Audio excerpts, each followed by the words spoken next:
Hi everyone, this is Mr. Neil Writer, also known as the Wax Whisperer. Thank you for tuning in to my latest video.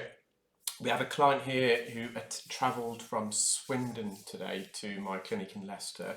So it's a fair few 100-mile round trip journey. He attended reporting pulsatile tinnitus in his left ear actually.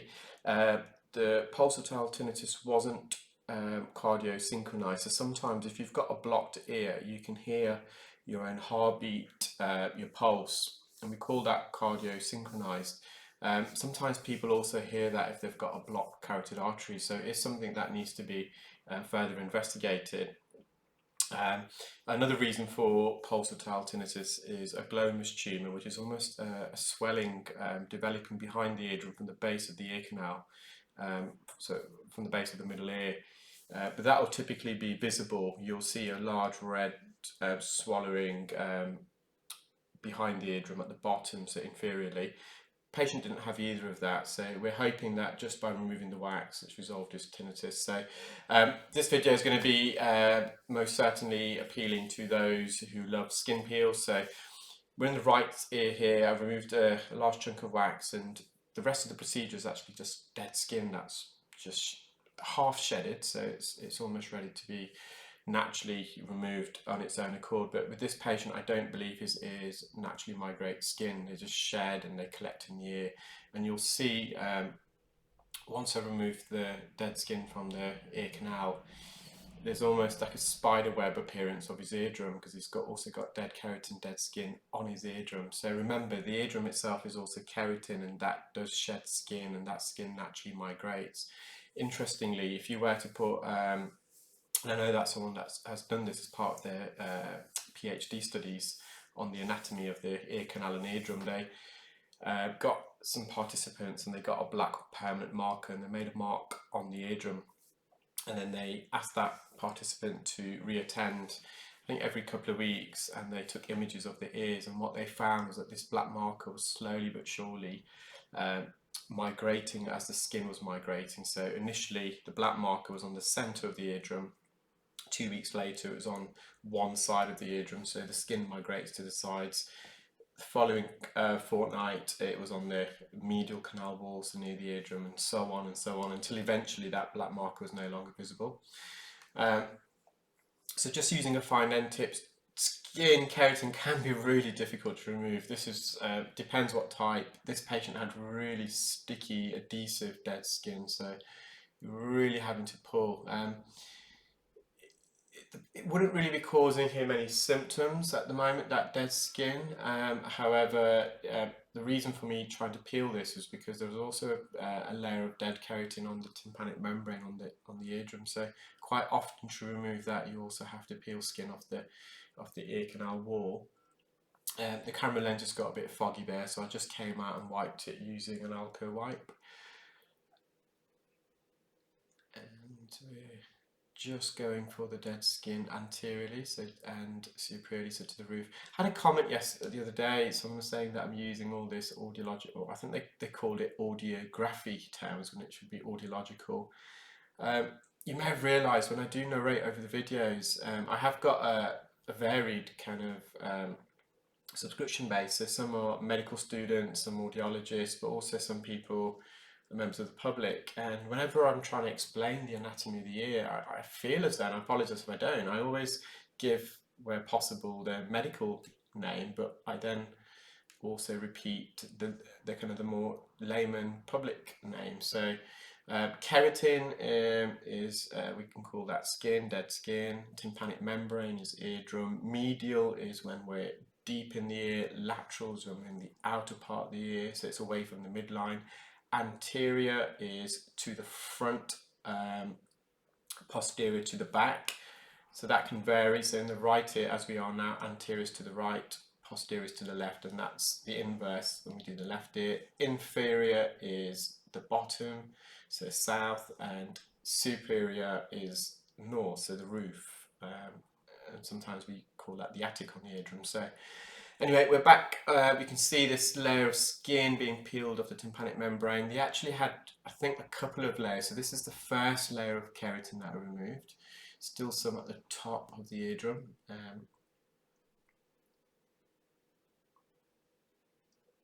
you can see it does sometimes, if you look at the bottom of some skin there, it does almost give like a spider's web appearance. And as with any procedure that we perform medially, so deep in the ear, on the bony portion of the ear canal or the eardrum, we just have to be super cautious and delicate. We don't want to make contact. So you can see it's still got a bit of, got this underlayer of dead skin as well. So they had 2 layers of dead keratin. So I think I've just going back in with the fine end, but in a moment I will be bending the fine end to get access to the dead skin at the top and top right, so the north east. So I've got this dead skin off the base, superiorly off the eardrum, just in the anterior recess. Sometimes it's just not possible to peel all the skin. It's so adhered and it's not ready to be removed. And when we do the left side, you'll see there's a bit of dead skin left on the annulus at the bottom of the eardrum, so superiorly, that I just left because there's no need to remove and it wasn't ready to come out. So I've just made a kink in the fine end. You can probably see that kink, and it just allows me access, safe access to the anterior recess, and I'm just vacuuming that underlayer, that second coat of dead skin. So that's all complete now, just mopping up near the entrance. The patient was very relieved. He actually has got an NHS ENT appointment, I think, next week, but he came across me on YouTube. I know he's going to be watching this, so hello there, patient from Swindon who attended today. So just on the left side, so this is the ear that the patient had pulsatile tinnitus, and he came in today with a huge piece of wax that he said came out of his ear a few weeks ago. He's been putting drops, and that piece was humongous. And considering he's also got this large piece, I was just quite shocked by how much debris he had in his ear. So you saw there was wax, and you saw the coating of dead keratin, that white glossiness. So the occlusion's gone, but again, he's got a lot of dead skin on this side. The skin, the thickness is a lot of a thicker layer of skin, so I had to work a bit harder. And also in this ear, his ear canal was a bit more twisty, so you can probably see I've got the endoscope camera straight ahead, and I can see the ear canal wall straight ahead of me, and the bend is to the left, so it's probably about 35 to 40 degree bend, which does make procedure sometimes a bit more difficult because we're having to navigate his ear canal bend as at the same time peeling the skin off. So I'm just working on the posterior canal wall. You can just see how much thicker this layer of dead keratin is compared to the right side.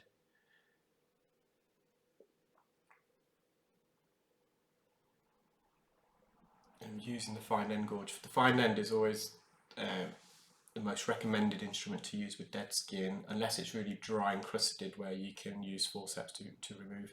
If you use a standard Zorn, the suction probe, you tend to get clarinetting of the dead skin. The dead skin gets trapped at the entrance of the suction tip, and it flaps and violently, and as it flaps, it emits a very high frequency squeal, which is really deafening actually.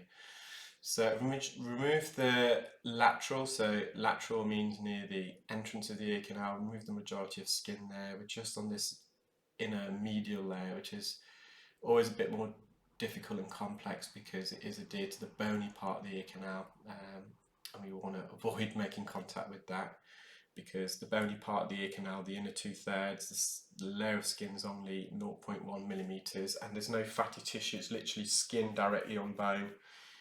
Very uncomfortable for patients if you do make contact with that. The outer third, the skin layer is a lot thicker. It's a millimeter thickness, so 10 times the thickness of the skin that coats the inner 2/3.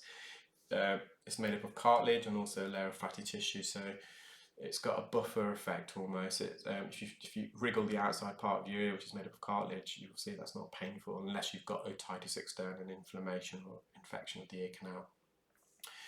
So just going back in, just trying to peel off this dead keratin. So I've navigated that that bend, so I've got the full view of the eardrum here.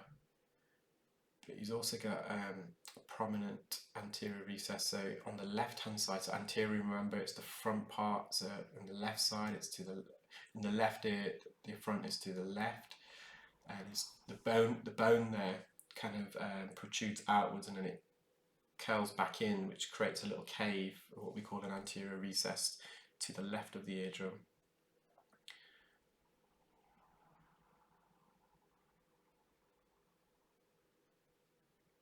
You can just see how delicate I am there, just trying to avoid the bony part of the ear canal.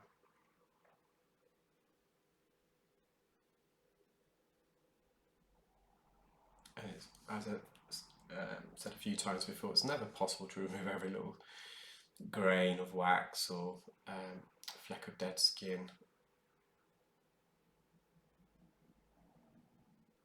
And the main reason why I'm doing it again, there is some dead skin on the eardrum, at the roof of the eardrum. I'm hoping as I peel the keratin off the canal wall, it will also peel off the dead keratin on the eardrum. You can see there's some wax and dead skin at the roof, so it's really just peeling that off as well.